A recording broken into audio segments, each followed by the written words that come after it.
Hello, 8th graders. Mr. Fleto here. I hope you guys enjoyed that high school registration presentation. Lots of stuff to think about as we register for classes in high school. Hopefully, this has got us thinking about our futures. Hopefully, this has us thinking about what we want to do when you're my age or when you're an adult and you're out there in the real world. Because, believe it or not, that is going to be here sooner than you realize. With the next part of today, myself and Ms. Panis have put together something that we have done with students in the past that the students have really enjoyed, the students have really liked. So I'm hoping you guys like this next portion of the day we have planned for you. Very important that when I get into this that you pay attention. I did this as a video lesson on purpose so that it can play both upstairs and downstairs. I'm going to run you through it. I'm going to talk you through it. Lots of important decisions to be made. And we're going to talk about today one of the things that students love talking about in terms of figuring out your purpose someday, figuring out how you want to spend those 62,400 hours, and that is money. How much money do you want to make? I know when we do career cruising, when you guys did it as 6th graders, when you guys did it as 7th graders, myself and Miss Pandis, maybe not with me when you guys were 6th graders because I wasn't here, but we had you guys search for careers and search for jobs, and hopefully we stressed very much the importance of finding a career in which you're waking up every day and you're doing something interesting, something that fits your purpose, something that your heart is into. I feel blessed to get to wake up every day and come to HMS and get to help middle school students in a myriad of ways, whether it's academically, whether it's stuff that's going on in their lives, whether it's stuff that's going on in their friendships, or whether it is helping them figure out what the heck do I want to do with my life and what do I want to do for a career. And I know Miss Panis feels the same way. And my goal for you guys is when you guys are adults is to find a career where you love going to work. You love going to work every single day. And so that is our goal. That's a huge part of how this ties together with the high school registration, combining with what it is that we want to do, building a foundation, making sure we're either on a high school graduation tract or a college graduation tract if we think that's what we want to do.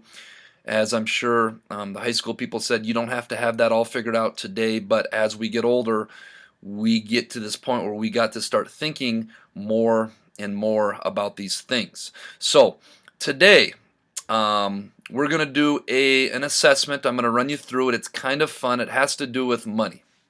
Let's break this down a little bit. In order to work someday in a career, we obviously do it because we have to have a sense of purpose. Why do we a greater sense of why are we here on earth? We wake up every morning, we get out of bed, and hopefully we go to a job or a career that we really enjoy, that fits our purpose, gives us an intrinsic feeling of reward. That's an inner feeling of just feeling good about the work you do, the difference you make in the world. Okay, that is a very important component of it.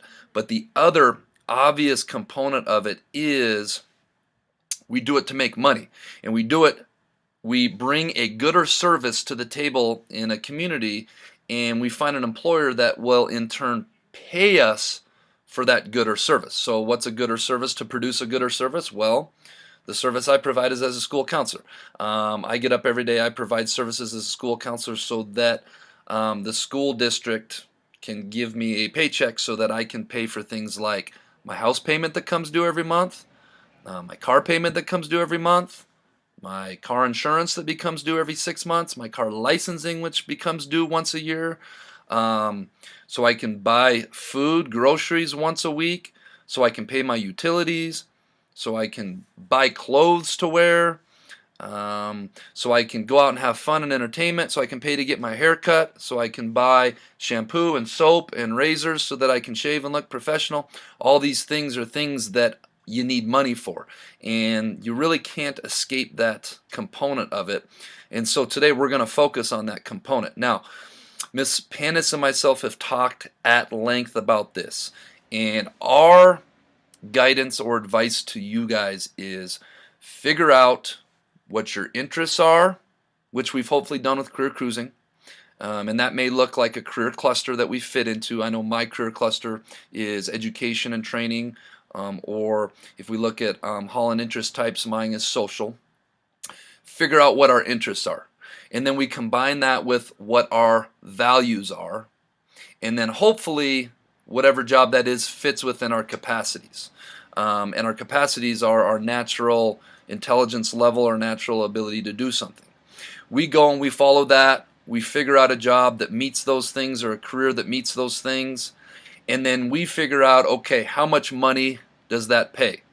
And once we figure out how much money that makes, then we go back and we make lifestyle decisions, which is what you guys are going to have to do today. Today, when you go through this, you're going to have to put yourself in the spot of, I either just graduated from high school, just graduated from a 2-year program, just graduated from a 4-year or 6-year doctorate program, whatever it is that you want to do. I'm living autonomously on my own for the first time. What sort of lifestyle decisions am I going to make? Well, Ms. Panis and I really recommend that you follow your heart, you follow your career, and you find a career in which you really find interest and value in what you're doing. Figure out what kind of salary you get paid, and then you go back and you determine your lifestyle based on the salary you make. Okay, today we're going to let you do kind of the opposite. It's kind of the what comes first, the chicken or the egg argument. Okay, we are saying that the egg should come before the chicken. For this exercise, we're going to let the chicken come before the egg. So what does that mean? So I'm getting kind of metaphorical here. We're going to let you go in and decide what kind of lifestyle you want to live. Do you want to live in a 1-bedroom apartment that you rent, or do you want to live in a mega mansion that costs you $5,000 a month? Do you want to buy do you want to ride your bike around in the snow and not have a car payment, insurance payment, licensing payment? Or do you want to drive around a souped up, nice, expensive Cadillac Escalade or Hummer or whatever, or sports car? Do you want to eat out for 3 meals a day at gourmet restaurants, or do you want to pack a lunch and eat at home? Sorry, I don't want that going off. Sorry, Miss Mandeville.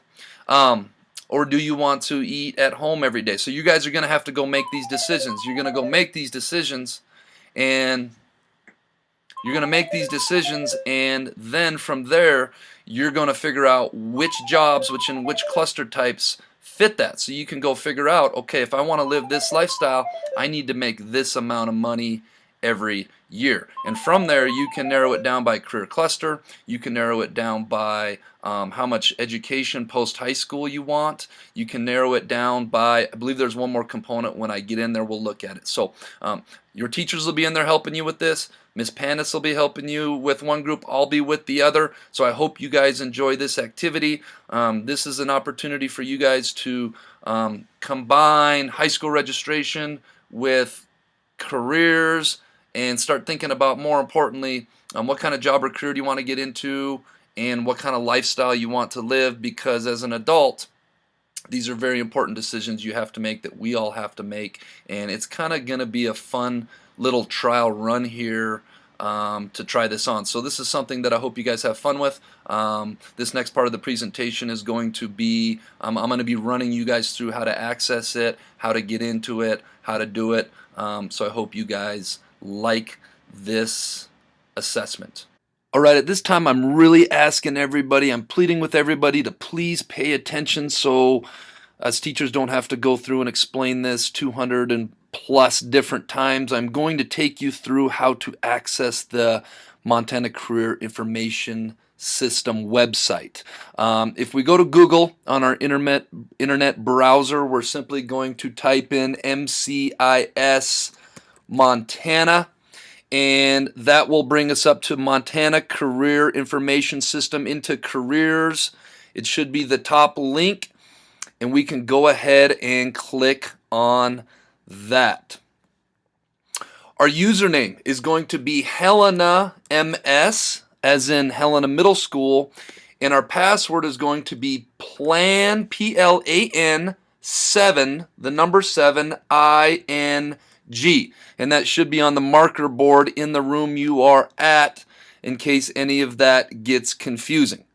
From there, this is very important that we do this correctly as well. We're going to go up to the Go To button in the upper right hand corner, If you can see, you take the cursor, you go up to go to upper right hand corner. We're going to click on Helena High School. This is going to give us the high school version of MCIS so that we can access the program we want to access, which is going to be under assessments on this red bar. If we go to assessments, we're going to go down to reality check, and we're going to click on that. We're going to watch this quick video that's kind of going to give us an intro into some things that I've already talked about. We will watch this real quick, and then we will get started with the next instructions. Meet Dave. Dave is 22 and about to graduate from college with a degree in computer science. He hasn't found a job yet, but wants to work in the IT industry as a software developer.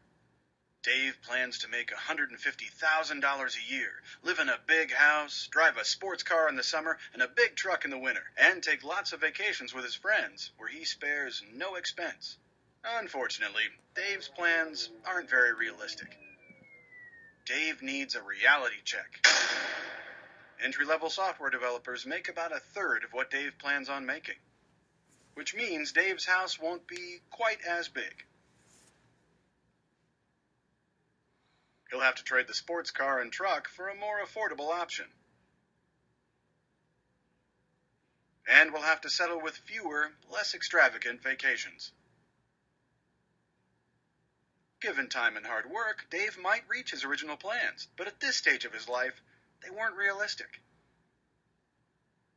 Use Reality Check to get a realistic view of how much it will cost to live on your own after school, how much you'll need, and what you can make in various careers.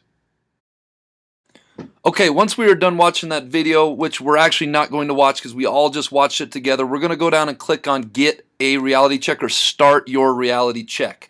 Now, this program only gives you the options for living in Montana. Obviously, if you live outside of Montana, the cost of living is much more expensive, or in some places it's a little bit more affordable, but the jobs and the amount of money you make are geared around Montana, and so it's pretty much all equal. You can pick whatever spot in Montana you want to live in. Western Montana is probably the most expensive. Northeastern's probably the cheapest. Eastern Central probably somewhere in between, depending on where you live. So for this demonstration today, I'm just going to pick Western Montana. Again, you can pick wherever you want to live. So the first question within Reality Check is, what type of housing will you need? When you become an adult and you're out there living in the real world, your biggest expense is going to be dwelling. A dwelling is a fancy word for where do you want to live. Obviously, there are a lot of millennials, which is the age frame you guys are considered. There are a lot of millennials that live at home because they graduate high school or they graduate college and they're working in a job and they're not making enough money to buy their own place, and so they live at home, which obviously this option is free. The average one-bedroom apartment in the state of Montana and Western Montana is going to cost you about $620. You can find some that are a little cheaper. You can find some that are more expensive. A two-bedroom apartment is going to cost you $780. Three-bedroom, $1,020. Again, this is all on average. Average house payment's going to cost you $1,230. I would say that's probably about for a $200,000 home on average, $220,000 home. The other thing you can do is you can put in your own amount. So think about what kind of living situation you would want to live in. And we're going to just go ahead and pick one. I'm just going to pick two-bedroom apartment. Because that would give me enough space to maybe have an office, an extra room, a guest room if I had people come over, or I think I'm going to pick two-bedroom apartment. So we're going to go ahead and pick that, and then we're going to click Next. When you are living on your own, it's not just your mortgage payment or your rental payment that you have to pay. You also have to pay something called utilities. You need electricity. You need heat. You need other utilities so you can live in comfort. On this, I'm going to go ahead and click all of them. Electricity is going to vary by how much electricity you use and how hot, how warm you want to keep your house or your apartment. Smaller the apartment, cheaper the electricity. Bigger the house, more expensive the electric bill will be. Other home energy to keep your house warm. You have to pay water a lot of times, so you can water your lawn, so you can take showers, do the dishes, do laundry, that sort of thing. And let's go ahead and click trash as well, because if you live in the city, that's taken care of. If you live outside of this city, that a lot of times is something that you have to pay. You have to pay somebody to haul your trash. So if you think that you're going to spend something different than some of these figures, go ahead and put other in there. But for the sake of this exercise, I'm just going to go ahead and click on all 4. All right. The next thing we're going to need to decide is which communication, television, internet, cell phone stuff we would like. There are many ways to stay connected with family, friends, in the outside world. Some companies bundle things together, like my stuff is, or some you got to pay for separately. Cell phone bill. I think everybody needs a cell phone, and I want to say that if you have a smartphone, this is probably closer to $100. So I'm going to go ahead and put $100 in there. If you have a cell phone, I don't have a landline. I don't know too many people that do anymore. Maybe your parents. Obviously with cable, there's a bunch of different cable packages out there. If you want to not have TV, you can just not select this. If you want to have all the movie channels, I want to say this can be closer to maybe like $100. So I'm going to just go ahead and click the standard $65 and then decide, do you want internet? I have internet at my house. I'm thinking about getting rid of it because it's actually $45 a month. For the sake of this activity, I'm just going to go ahead and click on it. So again, like many lifestyle decisions, you've really got to decide the haves and have-nots, what you want and what you want to pay for. So I'm going to go ahead and click next on this screen. All right, the next essential thing that we all need is food, obviously, or we will wither and die. And when it comes to choosing food, we have 2 kind of main options. We can either go to the grocery store, buy our own meals, cook our own meals, pack our own lunches, eat at home.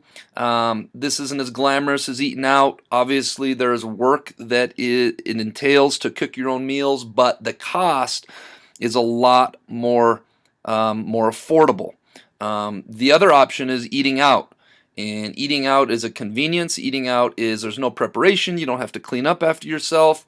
Depending on how good of a cook you are, maybe the food quality is better. You get served on, you get waited on. But that's also going to come at a price. Realistically, maybe you do some combo plan that's somewhere in between where maybe you mostly eat at your home. Sometimes you eat out. This is, again, a decision, a personal decision we all need to make. Eating out is going to require more money. Eating at home is going to require less money. For the sake of this, right now, I'm just going to pick combo plan because that's probably closer to my lifestyle. I'm so busy all the time that I'd like to get some Panda Express every once in a while. I like to get some Village Inn pizza. I like to eat out a little bit. So I'm going to pick combo plan for this one, and I'm going to hit next. All right, another component of living on your own and being an adult is transportation. Depending on where you live, transportation can look very different. If you live in a big city, a big urban area, like I had a college friend that lived in Manhattan in New York City. He didn't even own a car. There was nowhere to drive it, nowhere to park it, specifically nowhere to park it. And he would end up taking public transportation, the subway everywhere, or he would take a taxi. And so he didn't have a car payment. Other times we're doing this living in Montana. In Montana, you pretty much have to have a vehicle because we're so spread out. So there are a few different options here. I guess if you lived centrally located in the city, and you could access a grocery store in your job, maybe riding a bike is a reasonable option, or public transportation. But I think for the sake of this argument, I'm going to go with, I drive an SUV right now, but I know my SUV payment isn't $735. Now, one thing I would like to say that they are incorporating into this price, and many of you that are 8th graders, you guys will be taking driver's ed here coming up. Vehicles are very expensive. It's not only the vehicle that you are paying for, but it is also things like licensing that you have to pay for once a year. I think licensing on my vehicle is about $400 a year. And then you have to pay insurance. The younger you are And the more expensive and the nicer car you have, the higher insurance is. And that insurance is going to be very expensive until you turn 25, and then that's where there is a big drop off.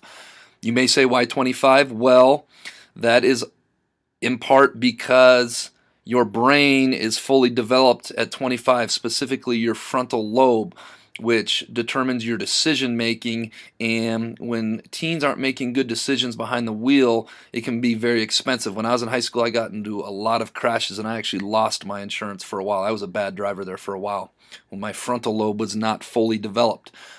So these prices incorporate those other things. It's not just your car, it's licensing and it's insurance. For the sake of this, I'm going to just pick my own because I want to say when I incorporate everything, mine is about $600 a month. So I'm going to check that one and put that one in there. Again, you need to make your own personal decision of how would you like to get around and what kind of transportation you would like to use. All right, we all need clothes.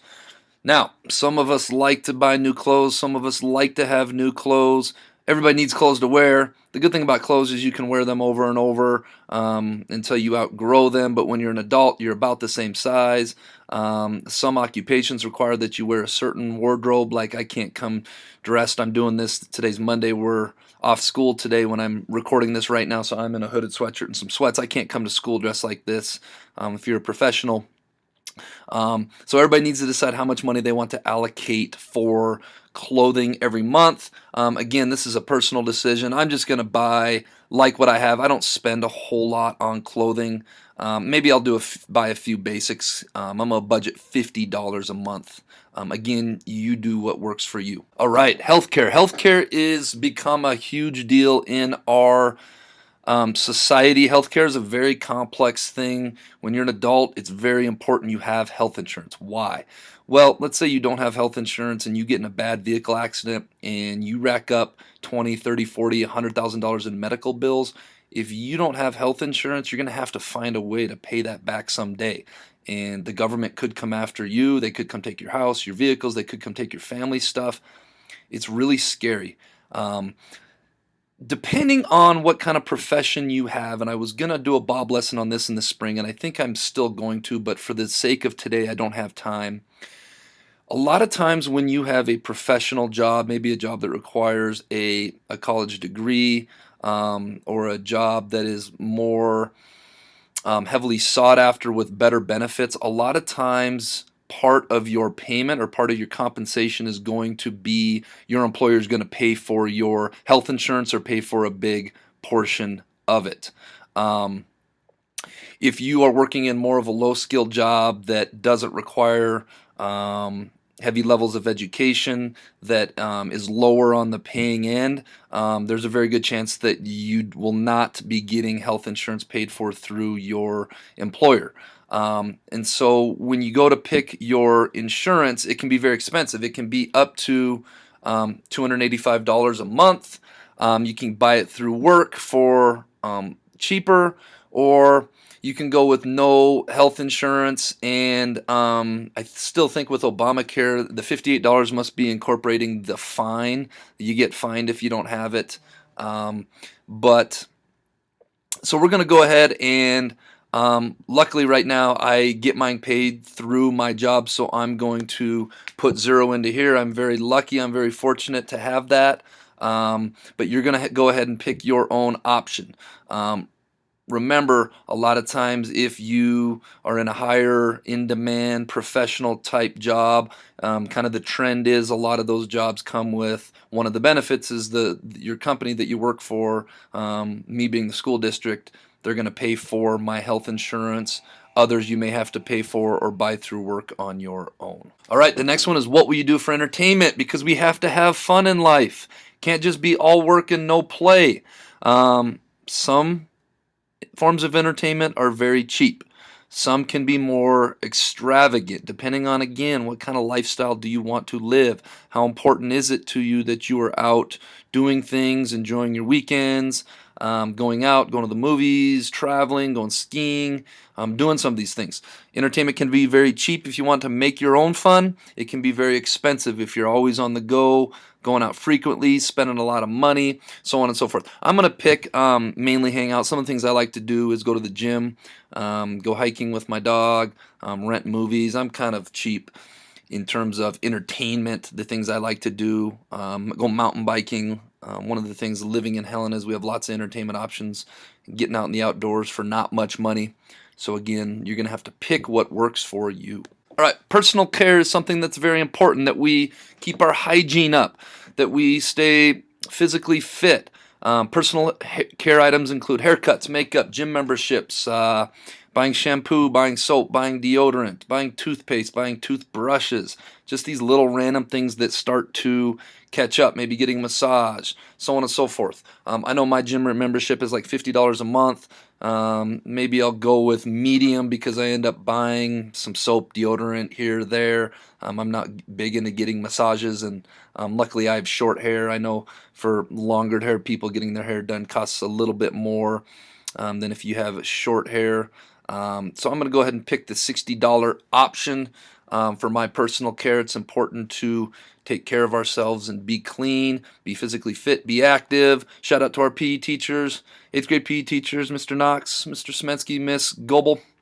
All right, let's move on to the next slide. All right, this next slide is miscellaneous items. This can just be random stuff that doesn't necessarily fit into a category. Let me think of some miscellaneous things in my world. Buying new bath mats or new towels, or replacing light bulbs. I don't even know. Just a lot of miscellaneous stuff. Miscellaneous expenses in my world, I'm just going to say it's just low. So I'm going to pick the $100 option. All right. How much will you spend on student loans? And this is a very, very, very tricky one for kids your age, because some of you may be thinking you're college bound. Some of you may be thinking you want to do a 2-year program at like Helena College of Technology, or Helena College, I guess it's called now. Some of you may be thinking I got to get my high school degree and get working, and all of those are great situations. This question is geared more towards those people that do end up going to college, either a 2-year associate degree program, bachelor's degree, which is 4 years, graduate degree, which is 6 years. And within that, there's many different variables involved. Do you go to an in-state school? In-state schools are like Missoula, Bozeman, Montana Western, aka the Harvard of the West. That's a joke. MSU Billings. Those are all in-state schools. MSU Northern. Do you go to a private school like Carroll College, Rocky Mountain College? I think like Gonzaga is a private school. There's lots of different private schools out there. The other main thing that you need to think about is, do you get scholarship or grant opportunities? Hopefully for many of you that are thinking about going to college, you start out next year at high school keeping your grades very high and working very hard and getting some scholarships. I was fortunate enough to have my college paid for my bachelor's degree because on an athletic scholarship. So I was very fortunate. I worked very hard at that, and it paid off. Some of you, as maybe the Helena High people just told you about, are going to do some dual credit stuff, and that's a decision you need to start thinking about right now, is front loading and getting ahead. Some of you are ahead of the curve in honors math or algebra or Spanish, shout out profe. And so that you put yourself in a position when you're a senior, you can start taking dual credit classes for much cheaper. So this is kind of a tricky one to put on here. I ended up getting my graduate degree, but I didn't go into much debt because I had some money saved, so that's not very applicable. Again, if you go private nonprofit, that's going to be more expensive than if you go to a public university. And as what happens is, the difference for a lot of people that they don't pay up front or it isn't covered with scholarships, you end up taking out student loans. And then when you graduate with your diploma, or when you're done going to college, most of the time you'll have to start paying, I believe, 6 months after you're done. So luckily for me, I was able to get out with not very much debt, so I'm going to put my own in here. I'm just going to put $100 a month. I'm going to take bachelor's degree off. So again, just do your best to guesstimate where you think you may B, we don't expect you to know this right now. Again, a part of this is trying to forecast. All right, the final question we have to answer is how much money will you save? And this is another one where I wanted to do a separate Bob lesson on it, and I think I'm going to for the spring. Very closely tied to the health insurance question. When we're making money, we've got to put some aside for savings. Well, we don't have to, but if you would like to retire someday and not work when you're 60s, 70s, 80s, 90s, however long you live, a good strategy is to start with some savings. And a typical savings is, you may hear your parents refer to it as a 401k. And how this works is, before you get your paycheck, you're going to take a certain percentage and you're going to take and put that aside.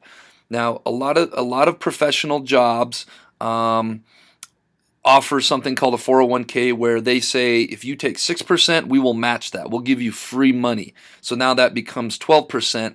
And as what happens is they take that money, they invest it into the stock market where it earns interest over time.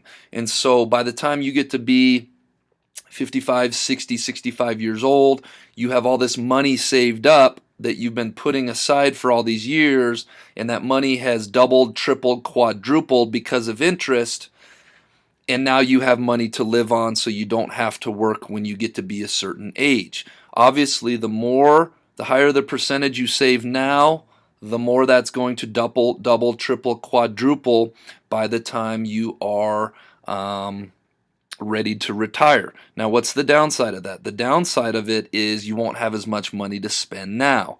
And so much with money is, would you like to have it now, or would you like to have a lot of it later? I think right now they just automatically, being a teacher, they automatically take some out. In my old job, I was putting away 6%, and my company would match half of that. So I would put in 6%, they would put in 3%. I have a buddy that works for the federal government that matches, so he puts in like 18%. He makes a lot more money than I do, so he can afford to do that, and he's going to have a nice retirement.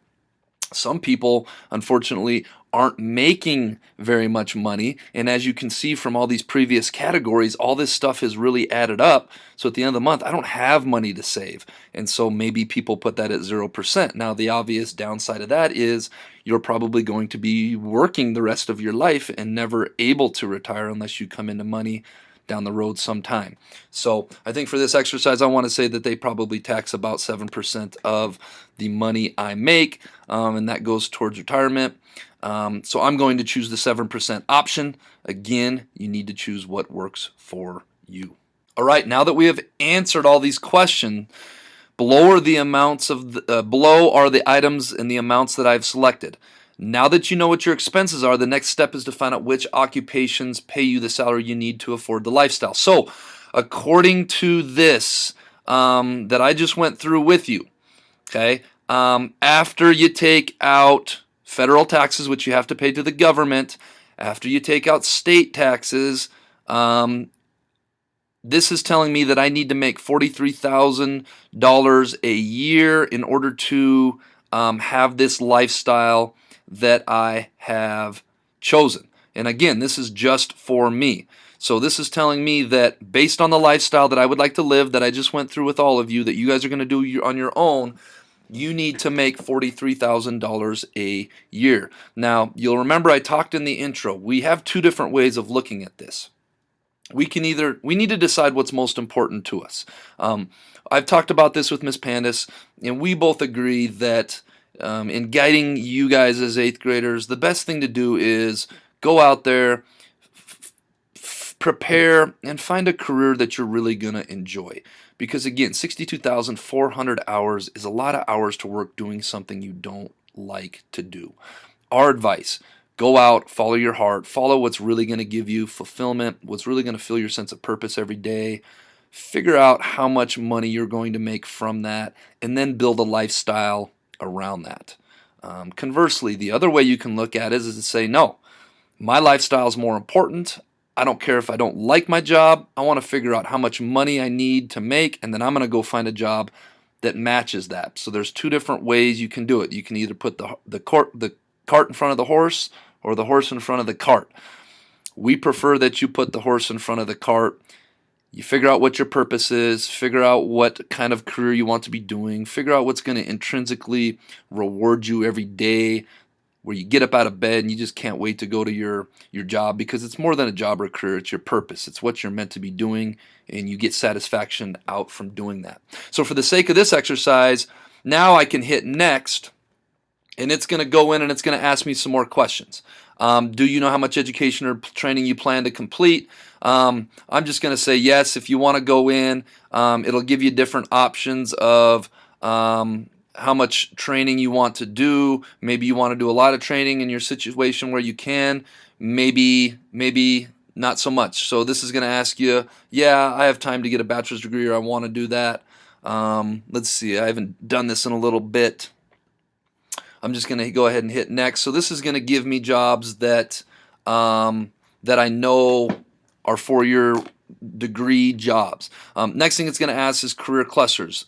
We talked about this before. We've done this in 6th and 7th grade. I did some career cluster stuff last year. I know that I am obviously an education and training career cluster, but if you can go down, find your career clusters. Now it's going to match this up with which career clusters, how much training you want to do, and then it's going to select and narrow down careers or jobs that fit that career cluster. Oops, I'm not a health science guy. I'm not smart enough for that. I'm not good enough at science for that. Shout out Miss Grotbo, Miss Miller.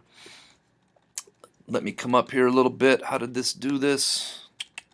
I believe that's education right there. So I'm going to go ahead and hit apply, hit next. And then this is going to tell me some different careers that make the amount of money that I need to live my lifestyle. So from here we can go in and look a little closer. Look at that, middle school teachers, awesome. You can also look at different results. You can change your city or region. You can go ahead and review your expenses and make some tweaks. You can edit your education level and career clusters. So I want you guys to really get in today, explore this, take this time to explore it. And then let's try to tie this back to which electives you're going to take in high school, what kind of plan you're going to be on. Are you going to get aggressive with it so you can take some dual credit stuff by the time you're a senior? Are you going to be high school, degree bound, or college bound someday? Today is all about making a plan and figuring out what works for you. Hope you guys have fun with this. This is kind of a fun activity for you guys to do today. And you're going to get out of this what you put into it. So I'm going to cut you guys loose. Have fun with this. If you have questions, please ask your teachers. Either Miss Pandis or myself will be up in the room while you guys are doing this. Have fun, guys.